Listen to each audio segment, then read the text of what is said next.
Assalamualaikum warahmatullahi wabarakatuh. Bertemu lagi kita dalam segmen Hadis Kursi Pengobat Jiwa. Alhamdulillah, saya Muhammad Marwan bin Syukrimun, dan hari ini kita berada di salah satu di antara tempat yang menarik yang ada di negeri Terengganu ini, iaitu Masjid Seberang Takir yang baru sahaja siap. Tempat yang sangat strategik sebenarnya, berdekatan dengan muara Bandar Kuala Terengganu, yang juga memiliki view yang lawa. Siap ada jetty untuk bot penambang di kawasan ni, dekat dengan drawbridge. Jadi saya rasa kalau siapa-siapa yang ada merancang untuk datang melawat Kuala Terengganu, ini salah satu di antara destinasi wajib lah, sambil kita boleh berhenti untuk menunaikan ibadat solat. Kita juga boleh menikmati keindahan alam ciptaan Tuhan ini. Baik, penonton-penonton yang dirahmati Allah Subhanahu Wa Taala sekalian, pada pagi yang berbahagia ini dalam segmen Hadis Kursi Pengobat Jiwa, marilah sama-sama kita merenung satu hadis daripada Rasulullah sallallahu alaihi wasallam dengan sabdanya, "Innallaha thayyibun la yaqbalu illa thayyibah. Wa anna Allaha amara al-mu'minin bima amara bihil mursalin. Fayaqulu faqala Allah Ta'ala, ya ayyuhar rusulu kulu minat tayyibati wa'malu salihah. Wa qala ta'ala, ya ayyuhalladzina amanu kulu minat tayyibati ma razaqnakum. Thumma dhakara rajula yutilu safar ash'atha aghbar yamuddu yadayhi ila as-sama' ya rab wa mat'amuhu haram wa mashrabuhu haram wa malbasuhu haram wa ghudhiya bil haram fa anna yustajabu lah." Hadis ni adalah hadis riwayat Imam Muslim. Maksudnya Rasulullah sallallahu alaihi wasallam bersabda, sesungguhnya Allah Subhanahu Wa Taala itu baik, dan Dia tidak akan menerima kecuali perkara-perkara yang baik. Dan Allah Subhanahu Wa Taala menerima, Allah Subhanahu Wa Taala memerintahkan kepada orang-orang beriman dengan apa yang diperintahkan kepada para mursalin, para rasul. Allah Subhanahu Wa Taala bersabda, Allah Subhanahu Wa Taala berfirman, wahai sekalian rasul, makanlah daripada perkara-perkara yang baik dan melakukanlah amal yang soleh. Allah juga berfirman, wahai sekalian orang yang beriman, makanlah kamu di antara perkara-perkara yang baik daripada apa yang telah kami rezekikan kepada kamu. Lalu Rasulullah sallallahu alaihi wasallam menceritakan berkenaan dengan seorang lelaki yang kusut masai rambutnya, berdebu-debu, seolah-olah umpama orang yang berjalan jauh mengembara, dalam keadaan yang sangat dhaif, mengangkat tangan ke langit, berdoa kepada Allah, ya Rab, ya Rab, ya Tuhanku, ya Tuhanku, dalam keadaan makanannya daripada perkara yang haram, minumannya daripada perkara yang haram, pakaiannya daripada perkara yang haram. Dia dibesarkan dengan perkara-perkara yang haram. Bagaimanakah Allah Subhanahu Wa Taala ingin memustajabkan doanya? Ini satu pesanan yang sangat baik untuk kita renung daripada Rasulullah sallallahu alaihi wasallam, membicarakan mengenai pentingnya kita untuk menjaga apa yang ada pada badan kita, apa yang kita makan, apa yang kita ambil, apa yang kita pakai. Kita pastikan perkara-perkara ini adalah daripada perkara yang hanya diterima oleh Allah Subhanahu Wa Taala, iaitulah perkara-perkara yang halal dan tayyibah, perkara yang halal dan perkara yang bukan saja halal, malah yang baik. Allah Subhanahu Wa Taala menyebutkan sebagaimana yang disebutkan oleh Nabi sallallahu alaihi wasallam. Kita kira hadis ni adalah sebahagian daripada hadis kursi juga, kerana Allah Nabi sallallahu alaihi wasallam meriwayatkan apa yang Allah wahyukan kepadanya daripada Al-Quranul Karim. Allah menyatakan Nabi-Nabi juga diperintahkan untuk makan benda-benda yang halal, benda-benda yang baik. kita juga, orang-orang beriman juga diperintahkan untuk makan perkara-perkara yang baik. Perkara-perkara yang baik ini adalah perkara-perkara yang Allah Subhanahu Wa Taala suka, dan itu yang Allah Subhanahu Wa Taala terima. Jika kita mengambil perkara-perkara yang Allah Subhanahu Wa Taala tidak terima, perkara-perkara yang buruk dari segi syarak dan juga dari sudut kesihatan, Allah Subhanahu Wa Taala bukan sahaja tidak menyukai tindakan itu, malah Allah Subhanahu Wa Taala tidak akan menerima sebarang permohonan daripada para hamba untuk diperkenankan doa yang mereka minta. Saya yakin kita semua sedar bahawa kita adalah insan, manusia yang lemah, manusia yang tidak berdaya untuk melakukan apa-apa. Apa yang kita berjaya lakukan sehingga ke hari ini adalah dengan izin Allah Subhanahu Wa Taala, dengan ketentuan Allah Subhanahu Wa Taala. Dan Allah Subhanahu Wa Taala berkuasa untuk menyekat, berkuasa untuk menghentikan dan menyeksa, melakukan sebarang bentuk catuan terhadap apa yang direzekikan kepada kita selama ini.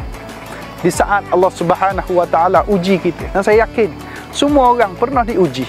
Semua orang Allah Subhanahu Wa Taala berikan berbagai bentuk kesusahan di atas dunia pada hari ini. Maka di sana perlunya kita pada bantuan Allah Subhanahu Wa Taala. Perlunya kita untuk meminta pertolongan daripadanya supaya dipermudahkan urusan kita. Maka di situlah kita mula berdoa kepada Allah Subhanahu Wa Taala untuk perkara-perkara yang kita hadapi ini diringankan. Allah angkat ujian-ujian ini, dipermudahkan untuk kita. Tapi Allah Subhanahu Wa Taala, Dia tidak akan sekali-kali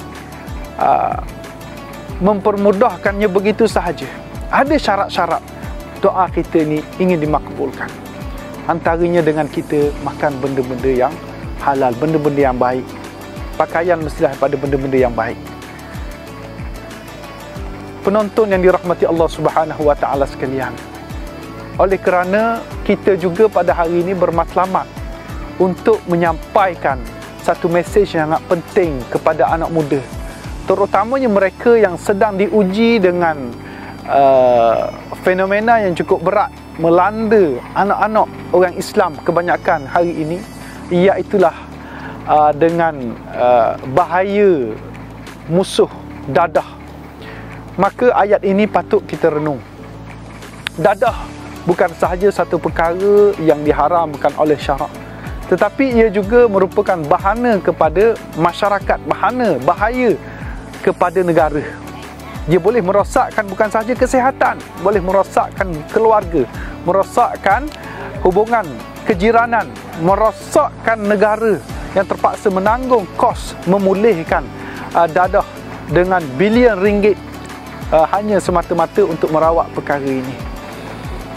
Maka dalam keadaan kita faham bahawa berbagai-bagai faktor kita mengambil dadah. Ada yang akan terpengaruh dengan kawan, ada yang kerana masalah yang mereka alami menyebabkan mereka tekanan jiwa, mereka merasakan tidak dapat menanggung tekanan perasaan, lalu mengambil jalan mudah untuk menghilangkan akal mereka dengan mengambil dadah supaya mereka tidak berfikir tentang masalah. Tapi kita ingin ingat, yang berupaya untuk memberikan kepada kita kesenangan, kelapangan jiwa adalah tertakluk kepada Allah Subhanahu Wa Taala. Jika kita mengambil dadah sebagai jalan pintas untuk kita menghilangkan, dalam waktu yang sama Allah Subhanahu Wa Taala murka kepada kita.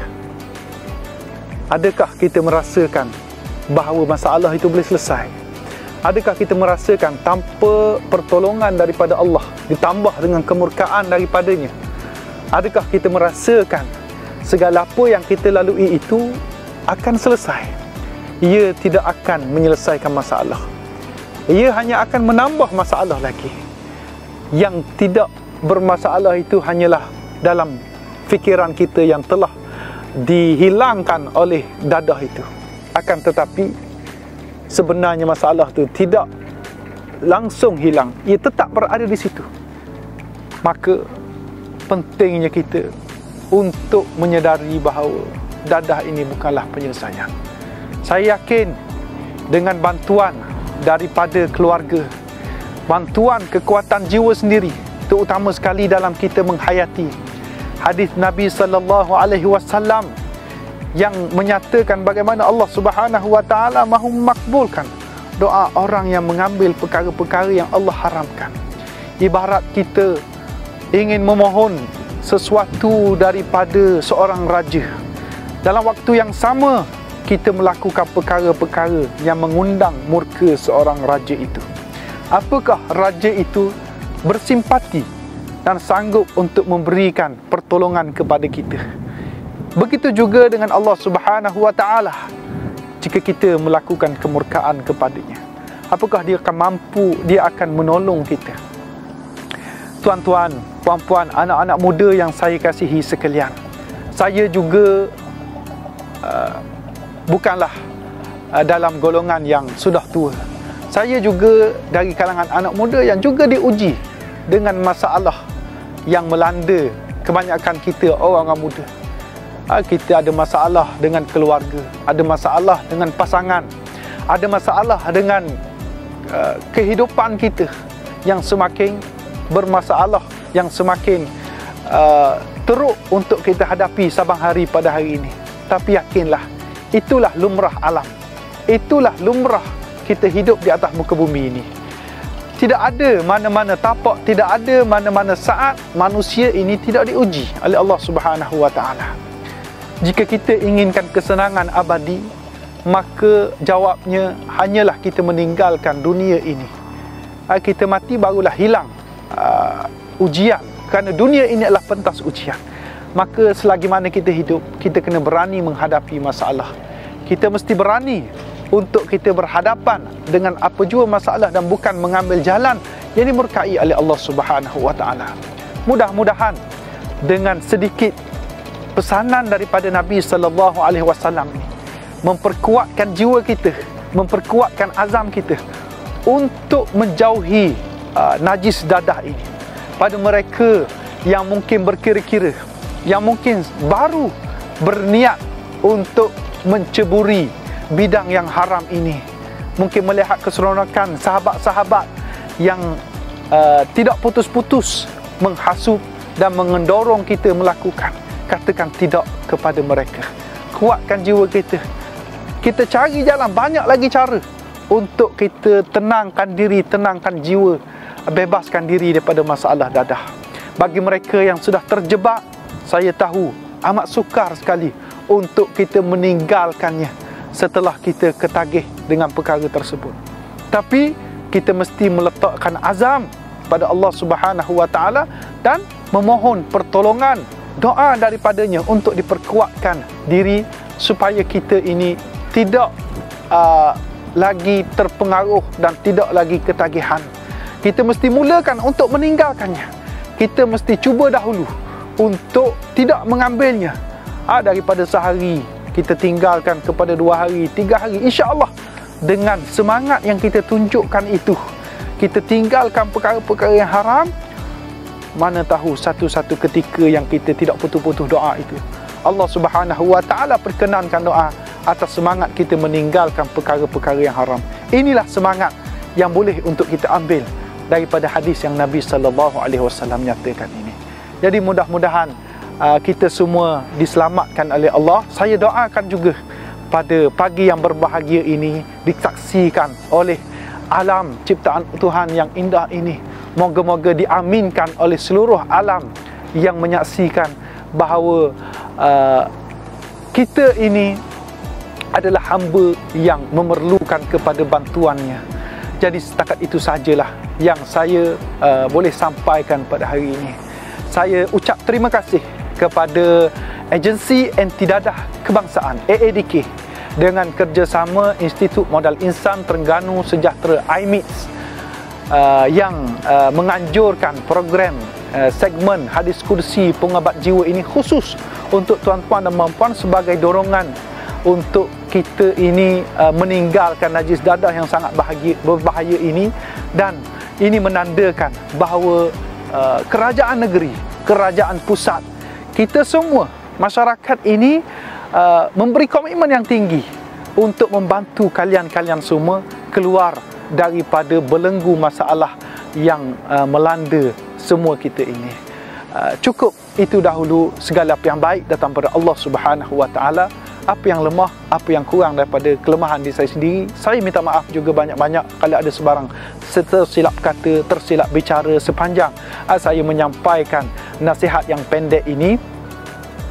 Kita jumpa lagi dengan banyak lagi segmen-segmen yang seterusnya daripada siri hadis kursi pengobat jiwa ini.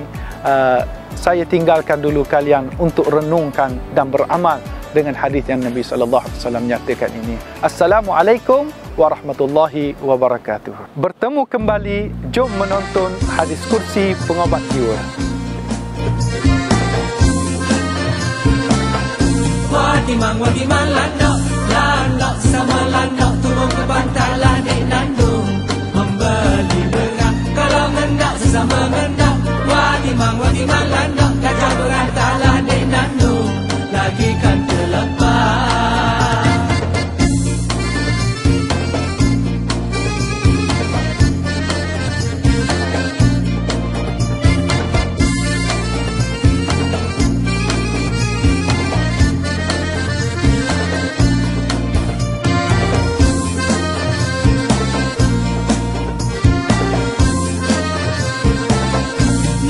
Pelepah lambung Wati-mang landok habis dimakanlah dek nandung. Si gajah gila mulut manis hati pun lambung. Wati-mang landok bagaimana